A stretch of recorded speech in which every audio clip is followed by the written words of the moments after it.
দাসপাড়া অঞ্চল কংগ্রেস কমিটি গঠন নিয়ে আজ দাসপাড়া অঞ্চল কংগ্রেসের বৈঠক অনুষ্ঠিত হল কংগ্রেস নেতা অশোক রায়ের বাসভবনে। বৈঠকে উপস্থিত ছিলেন বরিষ্ঠ কংগ্রেস নেতা অশোক রায়, চোপড়া ব্লক কংগ্রেস প্রেসিডেন্ট মশির উদ্দিন, কংগ্রেস নেতা নাজিম উদ্দিন, ব্লক যুব কংগ্রেস প্রেসিডেন্ট মেহবুব আলম, কংগ্রেস নেতা মাকারু মোহাম্মদ মুহির উদ্দিন, হাপতিয়া অঞ্চল প্রেসিডেন্ট গিয়াস উদ্দিন সহ আরও অনেকেই। বৈঠকে দাসপাড়া অঞ্চল কংগ্রেস কমিটির প্রেসিডেন্টের দায়িত্ব দেওয়া হয় কংগ্রেস নেতা নাজিম উদ্দিনকে এবং ভাইস প্রেসিডেন্টের দায়িত্ব দেওয়া হয় আব্দুস সালামকে। সাধারণ সম্পাদকের দায়িত্ব দেওয়া হয় আলিমউদ্দিন, তহিরুল ইসলাম, নরেন দাস ও নিহার বানুকে এবং যুব কংগ্রেস প্রেসিডেন্টের দায়িত্ব দেওয়া হয় সাদ্দাম হোসেনকে। চোপড়া ব্লক কংগ্রেসের প্রেসিডেন্ট ডক্টর মশিউর উদ্দিন জানিয়েছেন, চোপড়ায় মাদার কমিটি থেকে শুরু করে মহিলা, যুব, মাইনরিটি ইত্যাদি কমিটি গঠন করা হবে চোপড়ার বিভিন্ন বুথে, যা চোপড়ায় কংগ্রেসের প্রভাব ফেলবে বলে জানিয়েছেন উপস্থিত নেতারা। এছাড়াও তারা আরও জানিয়েছেন যে কংগ্রেস গুটি গুটি পায়ে এগুলেও 2026 নির্বাচনে যথেষ্ট প্রভাব ফেলবে। হাপতিয়া অঞ্চল কংগ্রেস প্রেসিডেন্ট গিয়াস উদ্দিন আজকের বৈঠকে উপস্থিত সমস্ত নেতৃত্বদের সাধুবাদ জানিয়েছেন। দাসপাড়া অঞ্চল কমিটির একটা মিটিং ছিল, যেটা অঞ্চল কমিটি বলতে অঞ্চল নতুন করে কমিটি, যেই কমিটি প্রদেশ কংগ্রেস সদস্য সম্মানীয় অশোক দা উপস্থিতিতে আজকে আমাদের অঞ্চল কংগ্রেস কমিটি ঘোষণা হলো পূর্ণাঙ্গভাবে। নতুন করে সভাপতির দায়িত্ব দেওয়া হলো আমাদের নাজিম দাকে এবং জেনারেল সেক্রেটারি করা হলো আলিমউদ্দিনকে। তৎসঙ্গে আমাদের মাইনরিটি সেলের সভাপতি করা হলো তাহিরুল ইসলামকে এবং মহিলা কংগ্রেসের সভাপতি হলো নিহার বানু এবং সম্পূর্ণ এসটি সেল থেকে শুরু করে সব কমিটি আমরা গঠন করলাম।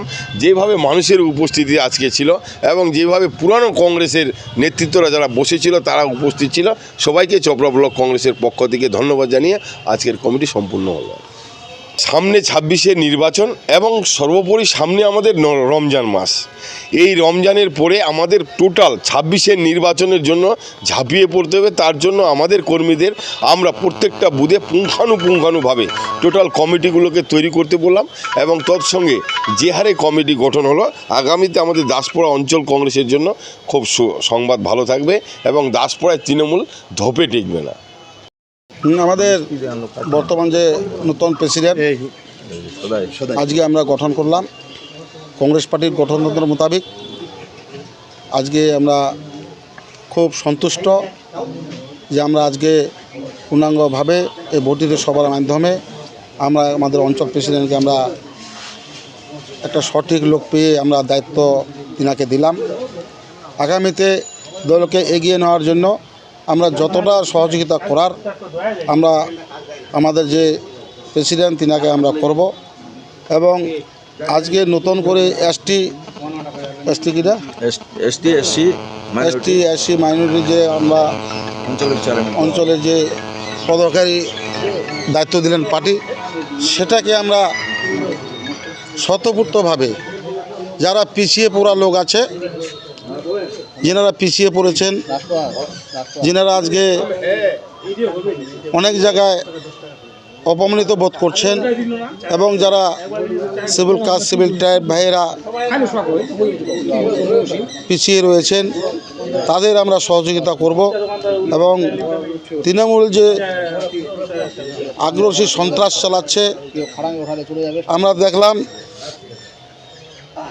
এই চোপড়া বিধানসভায় 2018-তে আমাদের ভোটে মানুষ সাধারণ ভোট দিল, অথচ আমরা কাউন্টিংটা করতে পারলাম না এবং সামনে যে পঞ্চায়েত নির্বাচন হলো, এই পঞ্চায়েত নির্বাচনে আমরা যখন নমিনেশন করতে গেলাম, ঠিক কাঁঠালবাড়ির কাছে গিয়ে আমাদের যারা কর্মী ছিলেন, জোট সঙ্গী ছিলেন, তিনাদেরকে গুলি করে হত্যা করার পর আমরা কোনো মতে আর নমিনেশন দাখিল করতে পারিনি।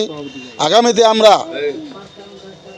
সে চিন্তাধারা করেই চলার চেষ্টা করব এবং কিভাবে কংগ্রেসকে আগানো যায় এবং তৃণমূলের যে জুলুম, সেই জুলুমকে শেষ করা যায় তার হয়ে আমরা প্রতিবাদ করব, এটুকু আজকে আমরা বলতে পারি।